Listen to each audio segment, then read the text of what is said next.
2004 దాకా చేసిన ఒక అద్భుతం. బట్ ఈనాడు పోలీసింగ్లో కరప్షన్ ఉంది, రాజకీయంలో విపరీతమైన కరప్షన్. రాజకీయ నాయకులు తమ స్వార్థ ప్రయోజనాల కోసం పోలీసులు తప్పుగా వాడుతున్నారు. పోలీసులు తమ నిబంధనల్ని, తమ విధానాల్ని అమాయకుల్ని బలి చేయడానికి, లేదా అధికారంలో ఉన్నటువంటి, లేదా తమ ఎవరికి కొమ్ము కాస్తున్నారో ఆ రాజకీయ నాయకుడికి అనుకూలంగా పనిచేస్తున్నారు. ఇట్లాంటి అప్పట్లో కూడా జరిగింది. నాకు బాగా గుర్తు, అప్పట్లో ఒక అటవీ ప్రాంతానికి వెళ్ళినప్పుడు అక్కడి నుంచి వస్తూ ఉండగా ఒక పోలీస్ స్టేషన్ దగ్గర ఒక మహిళ రోడ్డు మీద గొడవ చేస్తుంటే బస్సు అయిపోయింది. అప్పుడు మేము బస్సులోనే వచ్చేవాడిని, నేను తేజాలో పనిచేసేప్పుడు ఎర్ర బస్సుకునే వచ్చేవాడు. ఆగిపోతే ఏందమ్మా అని అడిగితే, నా మీద రేపు జరిగింది, ఆ లంజా కొడుకు చేస్తే ఎట్లాగే అందాం చేస్తే ఆ మొక్కని చెప్తే ఇక్కడ వీళ్ళేమో నన్ను నా మీద కేసు పెడతానంటున్నారండి.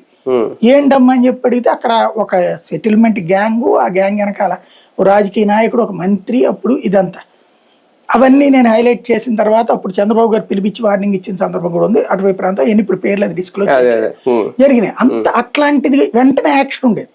ఇవాళ తప్పు చేసిన వాళ్ళని వెనకేసుకొస్తున్నాం మనం. తప్పు చేసిన వాళ్ళని ఎంకరేజ్ చేసుకోవచ్చు. లేకపోతే మందలించారు బాబు గారని కఠినంగా స్పందించారు, లేకపోతే కనుక ఆగ్రహం వ్యక్తం చేశారంటే పదాలు కొంచెం ఘాటుగా రాసేసి వదిలేస్తున్న రోజులు ఇవి.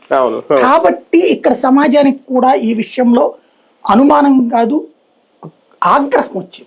ఎందుకు అంటే